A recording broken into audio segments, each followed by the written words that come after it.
Most advanced economies today have become rich by exploiting their natural resources. For example, in Britain, the Industrial Revolution was powered by coal, and that still provides 31% of our power today. Oil provides Saudi Arabia with 55% of their gross domestic product, and natural gas and oil together constitute 65% of Russia's exports. So as you can see, advanced economies are very based on exploitation of the environment. The most commonly accepted theory of how we got to this stage of economic development and how other countries can achieve our level of economic sustainability is Rostow's stages of growth, which is the theory that the route to economic sustainability is a model of development along that of Western countries. In brief summary, it consists of 5 main stages. The first stage is a level of traditional society. It's largely subsistence agriculture, sort of hunter-gatherer society, basically pre-industrial. There's a lack of technology. That leads into stage 2, which Rostow coined as preconditions to takeoff. There's more productive agriculture. Cash crops such as tobacco or cotton are being developed for export rather than merely food consumption for the domestic market. And there's an increased use of technology, largely in the field of agriculture. This then leads to the third stage, takeoff. This is characterised by rapid urbanisation as people move away from the farms and into the cities where all the factories are. Technological breakthroughs fuel the industrialisation, and the secondary sector expands and becomes the primary employer. So there's more people working in factories than in mines, for example. This then leads to stage 4, the drive to maturity.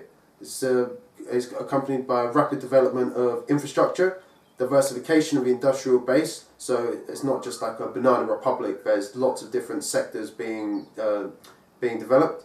There's large-scale investment in social infrastructure such as schools, hospitals, etc., which also contribute to the economic growth.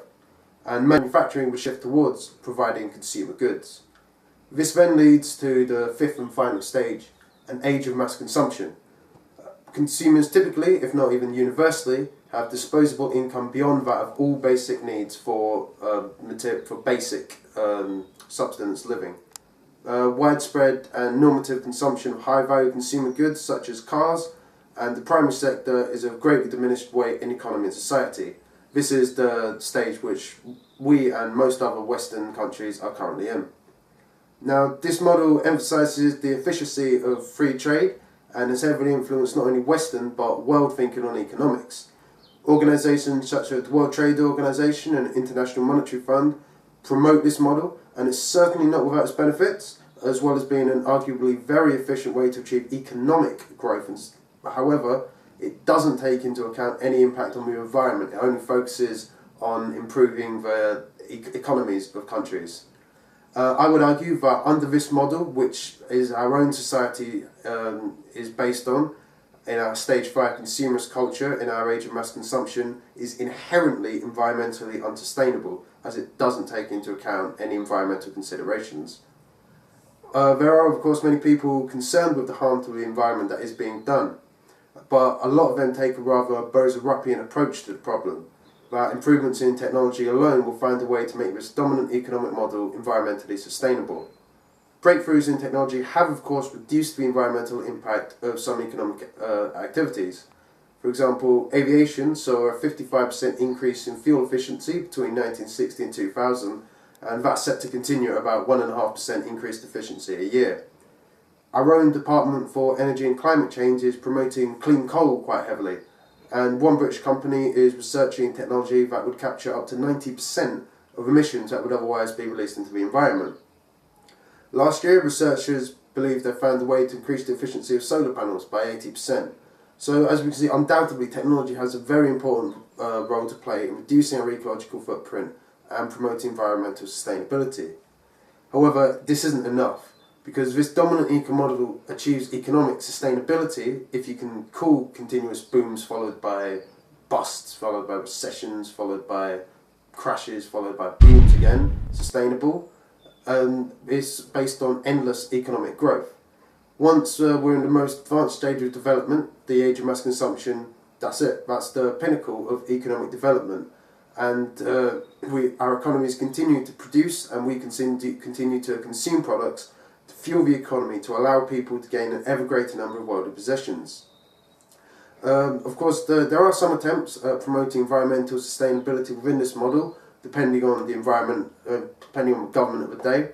But for example, the last Labour government was quite heavily promoting recycling, which obviously is very good for the environment.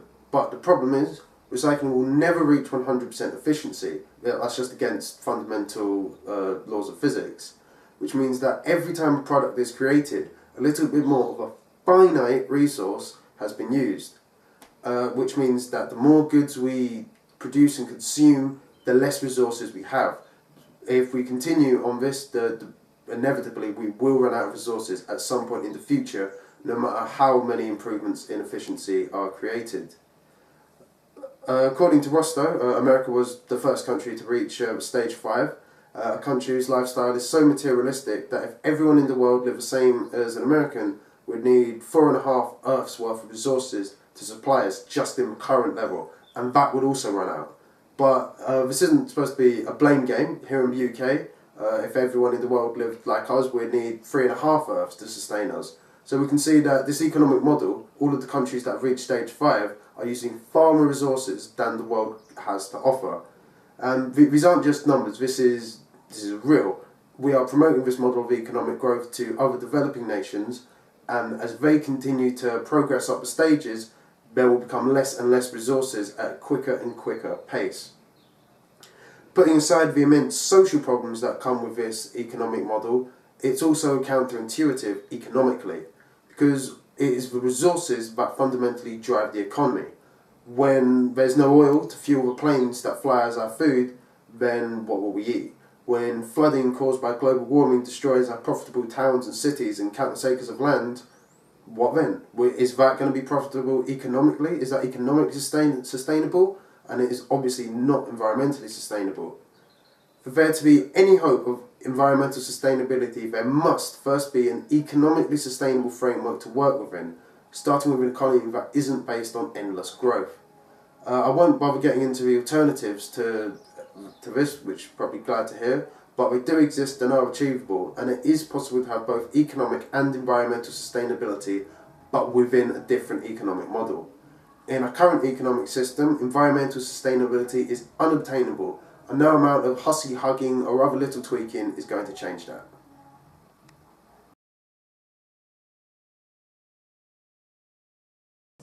Environmental sustainability comes after a sustainable economy. This is a very Bozoropian approach that technology will prevail, that money will prevail.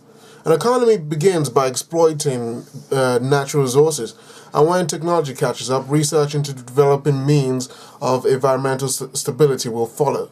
This makes sense because the country will be already rich enough to afford it and have the research capabilities to make it viable. The knowledge and skill is available to make it possible to research into environmental sustainability. Sweden aims to be the world's first oil-free economy by 2020. According to the Energy Committee of the Royal Swedish Academy of Sciences, there's growing concern that global oil supplies are peaking and will shortly dwindle, and that a global recession could result from high oil prices. It seems that the main reasons, according to the RSAS, are about the ever-increasing price and slowing supply of oil. The price has tripled since 1966. Building a country would exploit the environment, and it being built, the environment can be saved by exploiting less and less of it. Sweden has the 6th largest GDP in Europe. It will in turn provide better economic stability because the dependency on oil will be non-existent. But instead, greener forms of energy production will take over. By doing this, they are reducing the impact on the greenhouse effect, and they'll also show other nations how to achieve this. Other Scandinavian countries are likely to follow, Iceland in particular.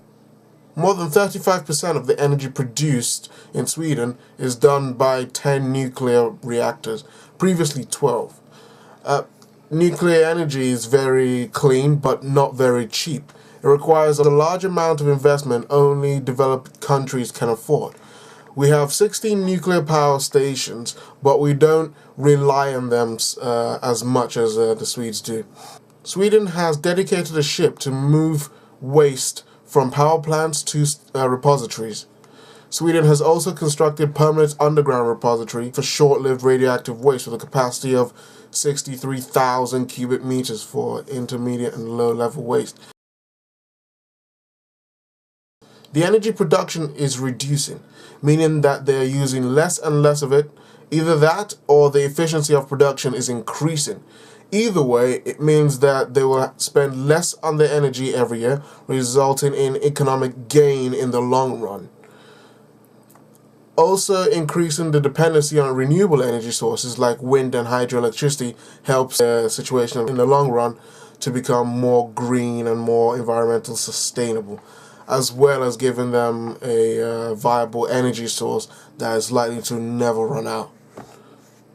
Iceland hopes by 2050 to power all cars and boats with hydrogen fuel cells. Very renewable, reliable, and expensive.